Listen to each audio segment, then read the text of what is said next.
আজকের স্বামীজির জন্মদিনে তার চরণে শতকোটি ভক্তিপূর্ণ প্রণাম নিবেদন করে ভিডিওটি শুরু করছি।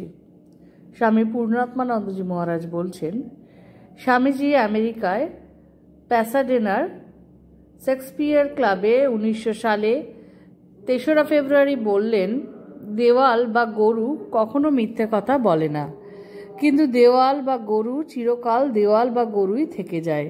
কিন্তু মানুষ ভুল করে, মানুষ খুন করে, চুরি করে, মানুষ মিথ্যা কথা বলে, কিন্তু এই মানুষই আবার রূপান্তরিত হতে পারে, এই মানুষই আবার দেবতা হতে পারে।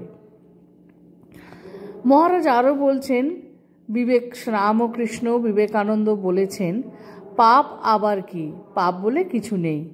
তাহলে আমরা কি করি? শ্রী রামকৃষ্ণ বিবেকানন্দ বলেছেন, তোমরা ভুল করো, পাপ নয়। আমরা যা করি তা ভ্রান্তি।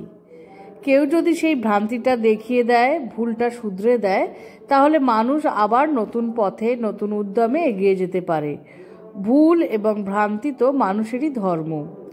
ভুল যেমন মানুষের ধর্ম, ভুলের সংশোধনও তেমনই মানুষের জীবনের লক্ষণ।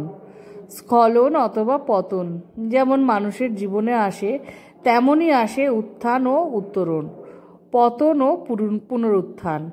এভাবেই চলে মানুষের জীবন পরিক্রমা। এটাই মানুষের সভ্যতার ইতিবৃত্ত। শ্রী রামকৃষ্ণ বিবেকানন্দ বললেন, ব্যর্থতা, পরাজয়, ভ্রান্তি, দুর্বলতা ইত্যাদি যা কিছুই আমরা সম্মুখীন হই, সেগুলি সব আমাদের ভিতরের শক্তির বহিঃপ্রকাশের একটি স্তর মাত্র। বিফলতা, দুর্বলতা ও ভ্রমকে মানুষই পারে সংশোধন করে এবং অবশেষে প্রতিবন্ধকতাকে জয় করতে। আমরা এত সুন্দরভাবে আরও কারো কাছ থেকে শুনেছি বলে মনে হয় না, কারণ ভুল থেকেই আমরা শিক্ষা নিই, আর ভুল থেকেই আমরা শুধরে নিয়ে এগিয়ে যাওয়ার সক্ষমতা পাই।